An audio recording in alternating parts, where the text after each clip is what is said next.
Muy buenas tardes, ¿cómo están? Bueno, en el día de hoy vamos a comentar algunas de las actividades efectuadas en este último fin de semana, ya que se ha jugado el cuadrangular por equipos que se ha inaugurado este año como una actividad de la Escuela Municipal San Isidro y se ha realizado en el Colegio Nacional. En su biblioteca han sido invitados dos prestigiosas instituciones como River Plate y como el Club Filidor de Morón, que es el club más pujante de la zona oeste del Gran Buenos Aires. También participaron dos equipos de San Isidro A y San Isidro B. Era un torneo por edades, en donde estaban representados estas instituciones como un seleccionado de edades, en la categoría sub-10, en la categoría sub-14, en la categoría sub-20, la categoría sub-27, sub-45, sub-60 y mayor de 60 años. Era un seleccionado por edades a 7 integrantes por institución, con lo cual estuvieron jugando 28 personas, más otras personas que asistieron en calidad de espectadores, porque el torneo había traído cierta expectativa. Y bueno, se hicieron dos torneos con la misma gente. En primer lugar, se efectuó un torneo, el torneo por equipo, justamente. Acá tenemos imágenes del equipo ganador. En el equipo, allí por orden, tenemos el señor Sergio Merlo, que era en calidad de anfitrión por el club, por el Colegio Nacional San Isidro, que es como un coordinador de actividades, que es una persona que siempre nos ha apoyado en la actividad ajedrecística, junto con el director actual y la anterior directora del Colegio Nacional, Elvira Latrónico. Y justamente el segundo integrante es Lucas Zulio, de la categoría sub-20, que es sobrino de la exdirectora. Luego lo encontramos a Emiliano Baña, de la categoría sub-27, un alumno de Centro Cívico Bécar, que ha ganado los Juegos Bonaerenses. Luego Miguel Peña, que pertenecía al viejo Círculo San Isidro, y muy buen jugador. Y estoy yo en la imagen abrazando a el hijo del profesor, a Gaspar Asprelli, que es un gran jugador. Abajo de Asprelli estaba el joven Napoli, de la categoría más pequeños. Pero hablábamos de Gaspar Asprelli, justamente, es un gran integrante de las categorías promocionales, ha sido subcampeón argentino de la categoría sub-14 y está en permanente ascenso. El torneo por equipos lo ha ganado San Isidro, pero con una gran, digamos, paridad entre las tres instituciones principales. Me refiero a River Plate y a el Club Filidor de Morón. El torneo se definió por medio punto de ventaja. En mi caso personal, las tres partidas que jugué las he ganado, tanto al representante de River como al Club Filidor de Morón y al club al San Isidro B. En este otro caso encontramos el torneo individual que se hizo posterior. El primer torneo, el por equipo, se jugó con un ritmo de juego 12 más 3 segundos de incremento, que sería de promedio en 15 minutos por jugador la partida. La partida duraría en total una media hora. Ahí se definió por ese medio punto de ventaja en una enorme paridad. Ahora sí, poné la imagen de recién, que es el torneo individual que se hizo posteriormente. Ese torneo individual era con el esquema de tiempo 3 más 2 segundos de incremento. A la izquierda notamos el torneo por equipos, donde vemos la puntuación final: 13 puntos para San Isidro A, 12 puntos y medio para Filidor de Morón y River Plate, y que ha ganado, digamos, el lugar el Filidor de Morón porque le ha ganado el match individual a River. Y finalmente el equipo B de San Isidro, que con esos 4 puntos, aunque parezcan muy poco, nos han ayudado en alguna partida espectacular. Por ejemplo, el señor López, de categoría mayor de 60, que le ha ganado una partida a Arguiñariz, el jugador de la categoría de River, que es un jugador muy experimentado, maestro internacional postal. Y bueno, esa victoria de algún tablero del equipo B ha hecho que nosotros ganáramos el acumulativo. Justamente el match, nosotros le habíamos ganado al Filidor de Morón, pero hemos perdido en el match 4-3, el último match contra River. Y creo que si mal no recuerdo, 4-3 le habíamos ganado también o algo así al Filior de Morón. En mi caso personal gané las 3 partidas. También fue muy importante la actuación de Gaspar Asprelli, cuya foto me encontraba antes. Gaspar ganó las 3 partidas en la categoría sub-14. De ellos recuerdo perfectamente, bueno, en algunos de los que han hecho el 100% de los puntos. Bueno, después la categoría, justamente el segundo torneo, que fue 3+2. Ese torneo, bueno, yo gané las 7 partidas disputadas. He totalizado 7 puntos en 7 partidas jugadas. A ver, ponemos la otra imagen, la de la tabla general del otro torneo, en donde yo me encontraba con 7-7. Recuerdo, bueno, que Gaspar Asprelli quedó con 5 puntos en segundo lugar, ¿no es cierto? Y así sucesivamente, bueno, creo que Infran de River quedó en tercer lugar a continuación. Justamente yo preparé una partida para que pudiéramos analizar junto a nuestros seguidores una partida del torneo, justamente que he jugado con Infran de River. Pero vamos a ver las siguientes fotografías antes de ir a la partida en sí. Acá me encuentro a la izquierda jugando con el representante de la categoría menor de 60 de River Plate, De Loca, su apellido, que bueno, fue una partida reñida que se definió en los últimos momentos. En las 2 imágenes de esa partida, y vemos a continuación, digamos, en una visión general de la sala de juego, en este caso con el equipo B jugando contra River en estos tableros. Bueno, después vemos alguna otra imagen a continuación. Bueno, ahí está nuevamente la foto con Gaspar, y ahora otra foto, ahí está el representante de River con el del Filior de Morón en la categoría veteranos, y acá en la primera ronda, antes de comenzar el torneo, el equipo de San Isidro A con el San Isidro B. Vemos a continuación a mi derecha de esa foto los otros integrantes. Había un integrante de la categoría sub-45, Miguel Peña, y a continuación Emiliano Baña, de la categoría menor de 27 años.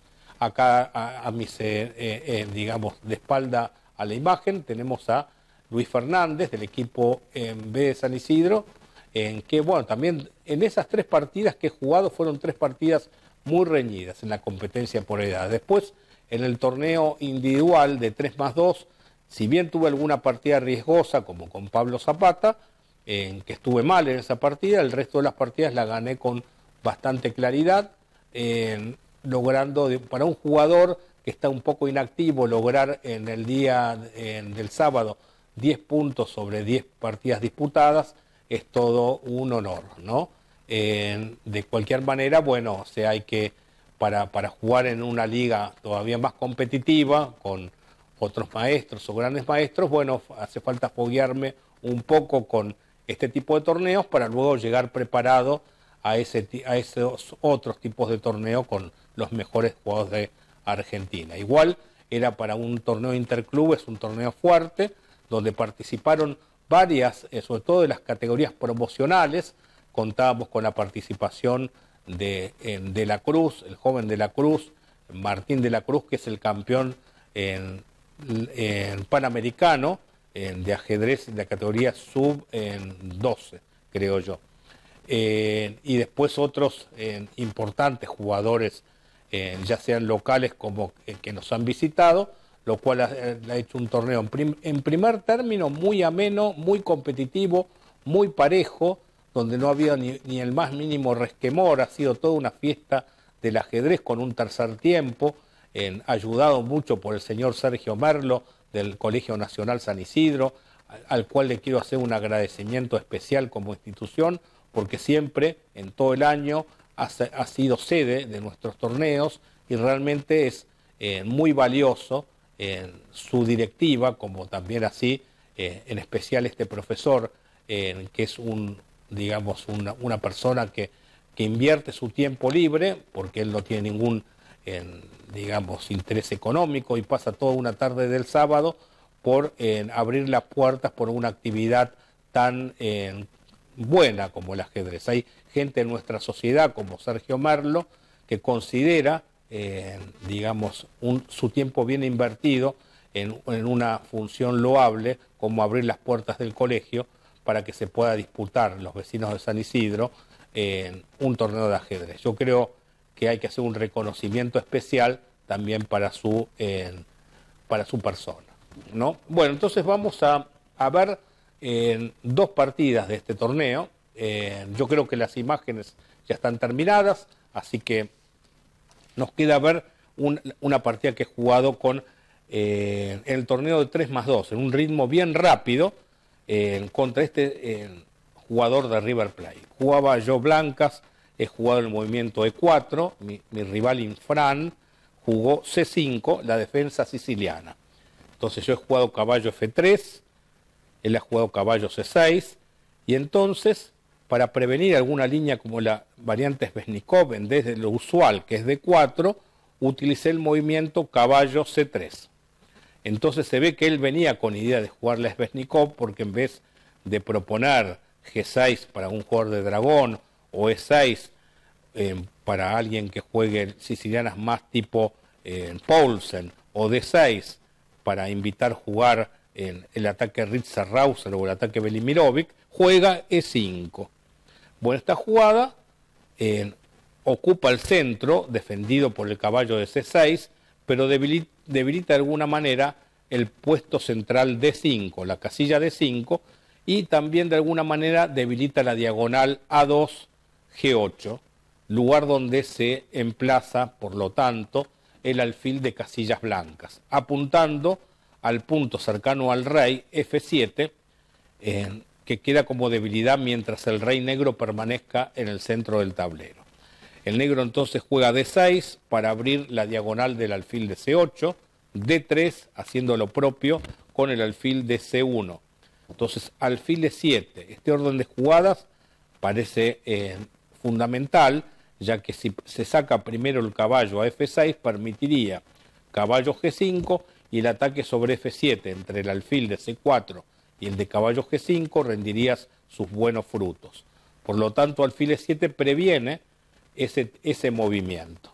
Como no se puede efectuar, el blanco hace enroque y ante caballo F6, preparando también el enroque corto, he decidido emplear una variante, se la he visto jugar a Judith Polgar, entre otros jugadores, al mismo Kasparov en una partida, caballo G5, amenazando el punto F7, que obviamente es neutralizado con el enroque, defendiendo dicho punto. Pero ahora, antes que el negro haga H6 y expulse el caballo, juego F4, tratando entonces de abrir la columna F, y junto con el alfil de C4 van a mirar, en el caso de la torre F1, por rayos X al punto F7, donde convergen varias de las piezas blancas. Esto tiene alguna similitud con las posiciones que yo juego de la apertura vienesa, o mismo del gambito de rey, donde está la coordinación de columna y diagonal sobre el punto F7.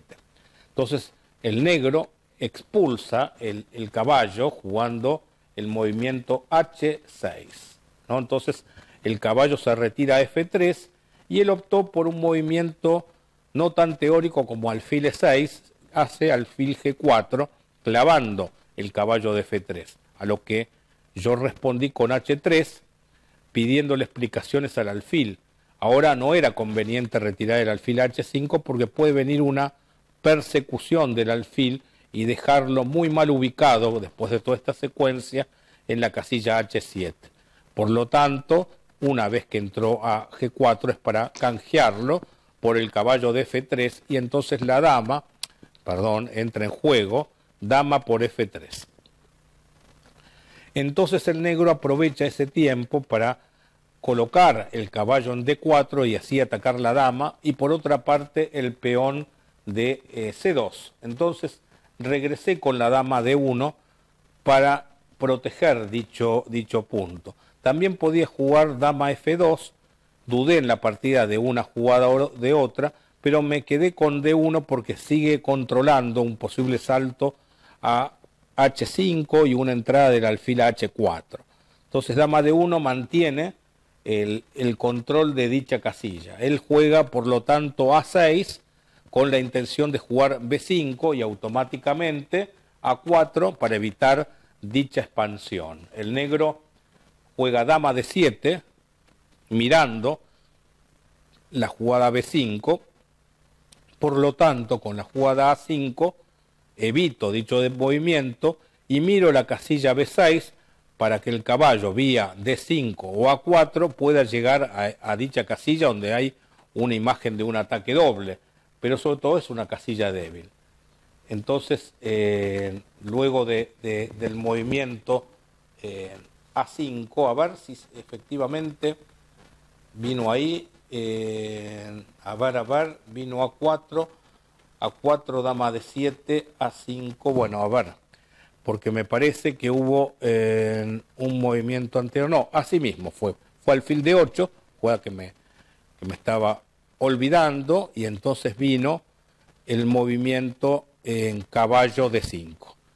A eso vino caballo por caballo, alfil por caballo, y caballo C6 volvió a atacar el peón de A5 que fue defendido con alfil D2. A todo esto, bueno, el negro termina jugando rey H8, saliendo del rayo X, y vino el movimiento F5. Entonces él, para evitar un posible F6, bloquea con el alfil a F6. A todo esto vemos que las blancas tienen una poderosa pareja de alfiles y encima el negro tiene el alfil malo, el alfil que choca con su estructura de peones, el alfil de F6. Esto desde el punto de vista estratégico. Por otro lado, al haber efectuado el movimiento F5, se ha dividido el tablero por mitades y vemos que la dama negra ha quedado alejada de la defensa de su flanco rey. Por esa razón es que he decidido llevar mi dama directamente al ataque, ¿no es cierto?, jugando el movimiento dama H5. Perdón, había sido rey H8, dama H5 y alfil F6. Había una jugada que habíamos obviado, y ahí entonces, ahora juega el negro dama E7. Hubo una incertidumbre en el pasaje de la partida y ahí vino alfil por H6. El sacrificio justamente que ha demolido la protección del rey negro, y entonces ahora se amenaza un ataque descubierto, vino peón por alfil, dama por peón. La jugada dama E7 que me estaba olvidando era para proteger justamente el alfil, pero contra el rey G8, si bien no se puede capturar el alfil, viene el movimiento torre F3, con idea de torre G3 mate. Ahora, cualquier defensa que intente el negro será inútil. Por ejemplo, acá ya abandonan negras. Si alfil G7, la jugada torre G3 decide el juego, porque no se puede incorporar la dama en la defensa del alfil. Por ejemplo, con F6, que la defendería, quedaría en jaque por el alfil de casillas blancas. El peón está clavado. Y la jugada dama F6, para defender el alfil, vendría simplemente dama por dama, y no es posible capturar alfil por dama porque la torre quedaría dando jaque. Entonces, esta defensa sería inadecuada. El alfil G5, que no solamente busca defender, sino atacar la dama blanca, también vendría el movimiento torre G3, y no se puede nuevamente hacer F6 por la clavada del alfil en D5, lo cual vemos tan poderoso que es ese alfil. Y por último, la jugada alfil H4, que trata de evitar el movimiento torre G3 defendido por la dama, vendría F6. Y entonces se amenaza la dama con el peón, el mate en G7, y si alfil por peón, vendría nuevamente el movimiento torre G3, llevando a una posición de mínimo de ganancia de damas y taparía el jaque con el alfil y un mate inminente jugadas después. Bueno, espero que les haya gustado esta primera partida. Bueno, hacemos un corte, entonces ahora seguimos con la segunda. Bueno, en este segundo bloque vamos a ver una partida de otro exalumno del maestro internacional de ajedrez Luis María Campos, que vive actualmente hace muchos años radicado en España, en la ciudad de Alicante. Bueno, es un fuerte jugador, actualmente cuenta con un puntaje Elo 2450, Spangenberg llegó a tener 2550. Yo he llegado en mi mejor momento a tener 2430, o sea que vemos que, bueno, Hugo fue descollante, fue campeón argentino, integrante del equipo olímpico. Luis María Campos tenía una gran habilidad para el juego estratégico y también para el juego táctico, el juego de partidas rápidas. Era un jugador muy bueno en ese aspecto.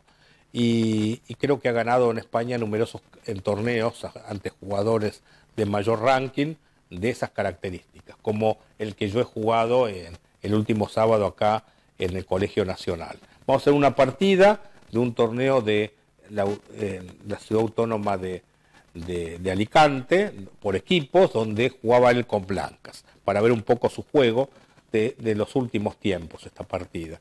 Jugando contra Sánchez Jesús Carlos. Este era su rival, juega D4, D5 y se plantea la defensa eslava. En su comienzo juegan caballo F3 y el negro hace E6 pasando a la línea de la semieslava, que es este triángulo contra la apertura del gambito de dama del peón dama. Caballo C3 y caballo F6. Acá hay dos variantes importantes en este momento para el blanco. Puede ser alfil G5, donde se puede jugar la línea de caballo de 7, E3, dama A5, que constituye la variante Cambridge Prince. Y después hay otra línea que tiene que ver con el sistema Botvinnik, D por C4 y ante E4 jugar B5. Y ahí, ante la posibilidad de ganar una pieza ante la clavada, el negro se ve obligado a desclavarse de este modo, pero da lugar a una entrega de pieza por dos peones y el negro jugaría de este modo. Sería una partida muy aguda. Todas estas líneas están estudiadas por la teoría de apertura. Las bases de datos que hay en Internet se pueden ver en algunos casos gratuitas. Cuando ya empiezan a expandirse o ir más allá de la teoría, desde este punto en más creo que hay que hacer algún pago de alguna cuestión si queremos entrar a los lugares VIP donde está toda la información. Pero todo esto, antes teníamos que leer un montón de libros o bibliografía temática de estas líneas para poder convertirnos en especialistas. Hoy en día, con toda la información que hay, paga y gratuita de las dos formas, hay un montón de videos en YouTube de ajedrez, donde, bueno, por ejemplo, llegan alumnos donde prácticamente no han leído ni un libro y han logrado un nivel aceptable habiendo mirado videos en Internet. Igual a esa clase de jugadores es como que le falta un par de cuestiones que tienen que ver con la estrategia, que te la da el conocimiento de los libros, de libros muy puntuales, porque ahí si fallás, me imagino que si fallás en el tipo de video que hay ante tanta información y también fallás en el tipo de libros a leer, en tu formación es donde es fundamental el orientador para que te vaya diciendo qué libros son realmente productivos y qué libros no. Por ejemplo, aquellos sensacionalistas que te dicen, gane con tal apertura, bueno, si te van cambiando algunas jugadas de las que te proponen ahí, entonces quedás en la nada. Yo creo que hay que afirmar tu juego en la estrategia, en la táctica y demás. Bueno, entonces al llegar a esta situación, estamos viendo la otra opción, era jugar la línea con E3, para preparar oportunamente la jugada E4. Vamos a ver qué ocurrió en esta partida. Al llegar a esta posición, el blanco hace un movimiento, quizás ahora viéndolo mejor era, la que yo conocía más era jugar primero dama C2 y contra alfil D6 el movimiento temático que se hizo en la partida con G4, ya que si caballo por G4 vendría torre G1, y he visto partidas de Shirov alguna vez buscando recuperar el peón en G7 una vez que el caballo se retire. Pero estoy viendo que acá Luis María termina jugando G4 de manera directa, entregando directamente el peón para lograr la dinámica de la columna abierta. A lo que siguió por parte del negro el movimiento alfil B4. por ejemplo, este movimiento alfil B4 yo lo conocí así: dama C2, alfil D6, G4 y una línea, puede ser ese mismo alfil B4. O sea que estamos en la discusión de la dama que está en C2. Bueno, acá se hizo G4 directo, alfil B4, se jugó entonces alfil D2, protegiendo la clavada, y el negro jugó caballo de B a D7. Blanca jugó alfil D3, continuando con el desarrollo, y el negro dama E7, mirando rayos X al rey blanco y por otra parte protegiendo de algún tipo de situación al alfil de B4. G5 apurando y atacando el caballo de F6, a lo cual el negro decide capturar alfil por caballo para ingresar posteriormente una vez que se tome, por ejemplo, alfil por alfil, con el caballo a E4. Esta situación pudo haber una variante alternativa de jugar E por F6 y parecería que en este momento el blanco ganaría una pieza porque se está atacando la dama y el alfil al mismo tiempo, pero lo salvaba el alfil por alfil jaque primero, y contra dama por alfil, caballo por peón, se gana un peón. Negras ganarían un peón en esa variante, o sea que bien calculado estuvo de no entrar en esa variante. Contra alfil por caballo hay que jugar, como hizo Luis María, alfil por alfil. Y entonces el negro ingresó con el caballo a E4. El blanco sorprende porque tiene la pareja de alfiles, pero lo que ocurre es que el alfil no tenía forma de evitar el cambio, ya que si el alfil va a A5, con B6 se termina obligando al alfil a terminar en C3 o en D2. Por lo tanto, el blanco hace alfil por caballo y peón por alfil hace el negro, quedando, nadie queda con la pareja de alfiles, pero sí hay una presencia de alfiles de distinto color. Ese tipo de luchas de alfiles de distinto color hace que en un final haya muchas posibilidades del empate. O sea, un final de alfil de distinto color con un peón de ventaja muchas veces no es ventaja suficiente para imponerse.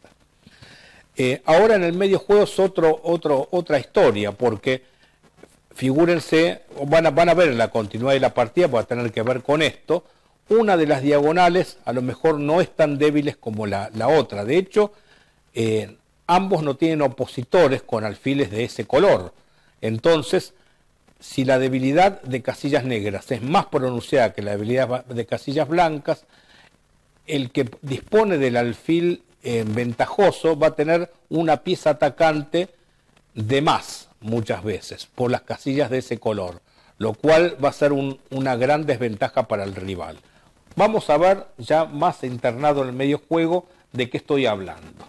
Bueno, la partida continuó con caballo de 2 atacando el peón de F6, quizás F5 era una alternativa, y a G por F6, caballo por F6, me refiero a esto, para tratar de defender el peón, pero el blanco tiene buenas chances de ganar ese peón.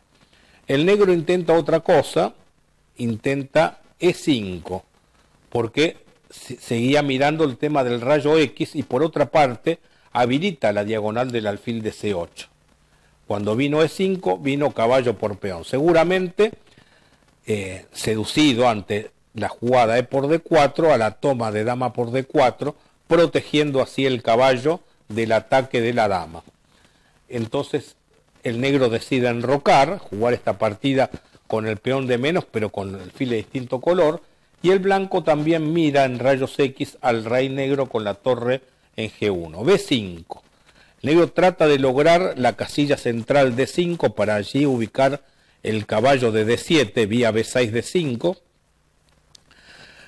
Esto ocurriría en el caso de que el blanco tome, vean después la continuidad de este plan, o si pasa, ya verá de la forma en que pueda llegar a concretar dicha situación. Entonces, ante B5, el blanco ignora la situación que se va produciendo en el centro y decide lanzar sus piezas con dama H5, producto del estilo dinámico posicional que venimos hablando en el libro de la vienesa y también en el programa justamente que lo voy mencionando. También se lo menciono siempre a mis alumnos, un estilo agresivo pero no ciego, no en el todo nada, sino un estilo de dinámica posicional, cuyo me parece mayor exponente no es tal que era un estilo más del todo nada brillante, sino que Kasparov era un estilo dinámico posicional. Torre E8, ahora ya se está atacando directamente al caballo. A ver, veamos la continuación peón por peón que no se efectuó en la partida. Es probable que el blanco pensara jugar caballo F6 y a caballo por caballo, peón por caballo, dama por peón y alfil por peón. Y vemos que ahí diagonal y columna convergen sobre el punto G7. Vamos a tratar de volver a colocar dicha posición, a ver cómo estaba esto. Estaba el caballo en esta posición. Bueno, entonces no efectúa peón E por D4 en la partida, sino que hacen torre E8. Y ahí vino D por E5, y posiblemente si venía el movimiento caballo por, vendría caballo F6, con una gran fuerza, porque a peón por caballo, peón por peón, ataque descubierto, ganando la dama. Entonces G6 se atacó la dama blanca. Y el negro, mirando siempre el rayo X de la torre sobre el rey, efectúa el movimiento caballo F6 jaque, y a caballo por caballo se toma de peón G, impidiendo entonces la captura de la dama blanca. Hay que prestar atención ahora como están dadas las figuras de ataque del blanco de la idea de dama H6 y dama G7 mate, cosa que fue evitado de inmediato con el movimiento dama F8. El blanco hace enroque largo, no dando tregua, y el negro con rey H8 está amenazando a la dama blanca, que se retira entonces a H4, y vino B4. Bueno, el blanco pudo haber cedido su peón de más jugando alfil de 2, entregando el peón de 5, pero recordemos los alfiles de distinto color, y ahí ya no tendría una diagonal tan famosa al blanco, sino que sería el negro el que después nos amedrentaría con un movimiento oportuno con alfil F5 o alfil E6. El blanco, por lo tanto, ve una variante y se deja atrapar el alfil en forma adrede con esta continuación. Y el alfil del blanco parece que colapsó, ya no hay casilla de retirada. Vale decir que si alfil por peón, viene dama por alfil y a dama H6, la dama regresa a F8 y se evita el mate. Pero entonces viene con doble signo de admiración el movimiento E6. ¿Qué pasa en este caso? Bueno, en la partida continuaron de la siguiente manera. Se jugó de una manera sencilla, alfil por peón y vino alfil E5, conservando la pieza. Habría que ver el movimiento peón por alfil, que no se efectuó.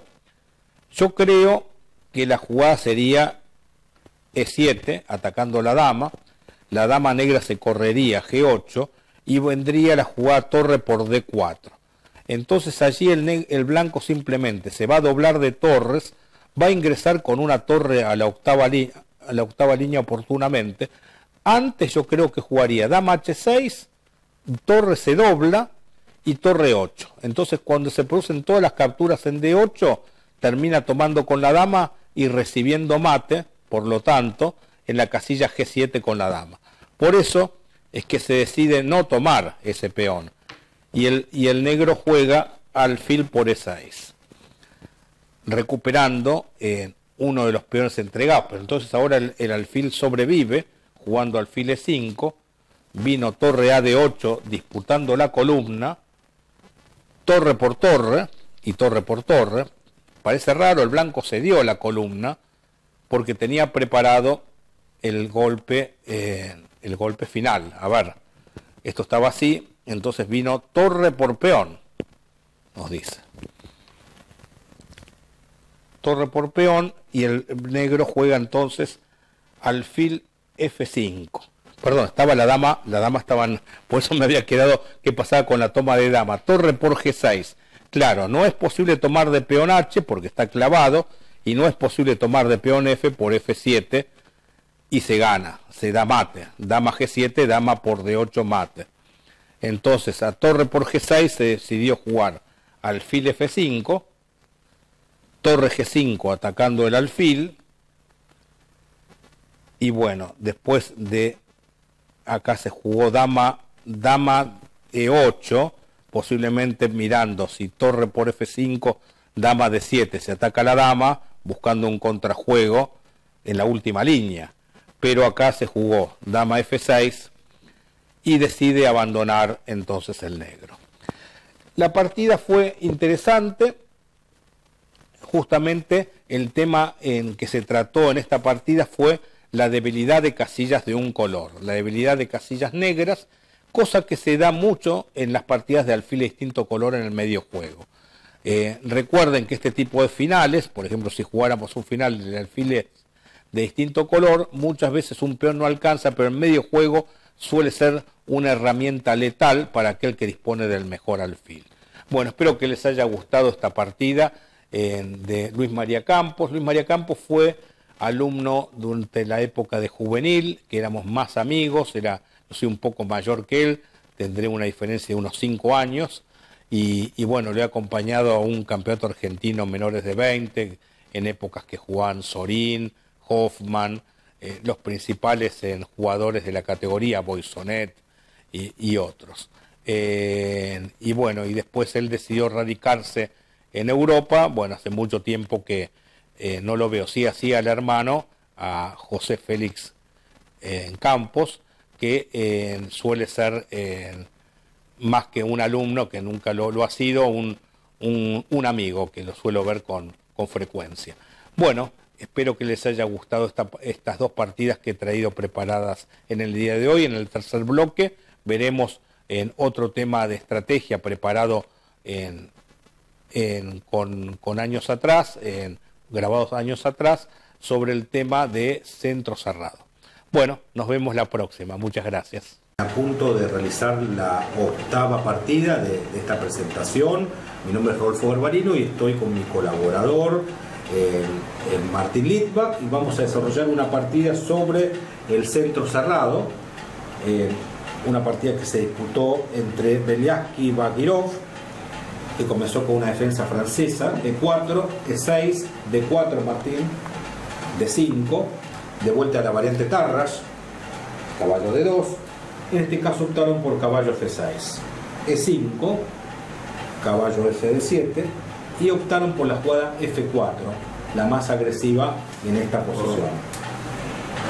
El negro juega C5, tratando de romper justamente lo que habíamos hablado sobre la base de la cadena de peones. C3, caballo C6, y la jugada teórica es caballo DF3 para seguir este desarrollo, el alfil a D3 y el caballo E2, y darle la liberación al alfil de casillas negras.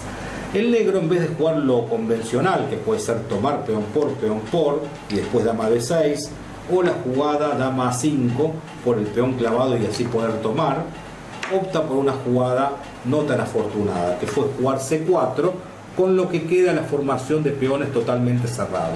Aquí, aparte que los caballos son buenas piezas, tenemos que decir cuáles son los alfiles buenos y malos de cada uno. Martín, comentame eso.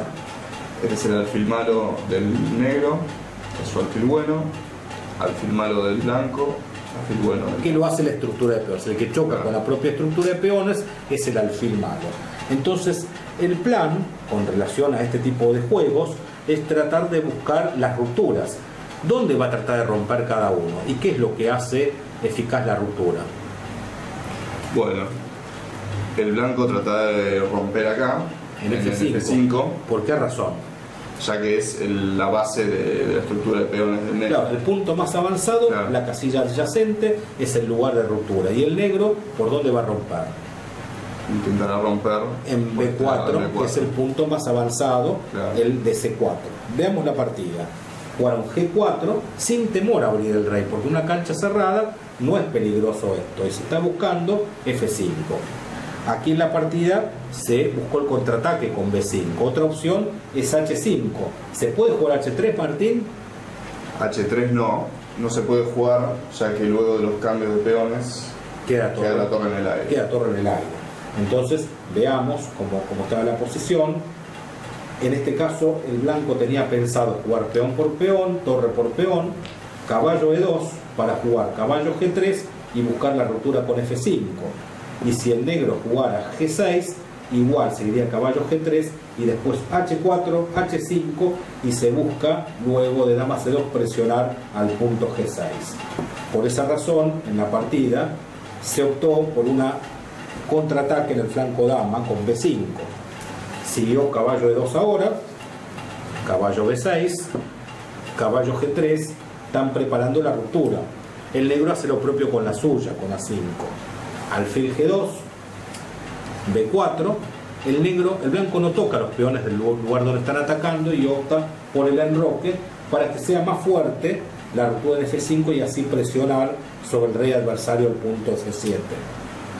Tras A4, recién ahí el blanco optó por hacer A3 y tratar de congelar el flanco dama.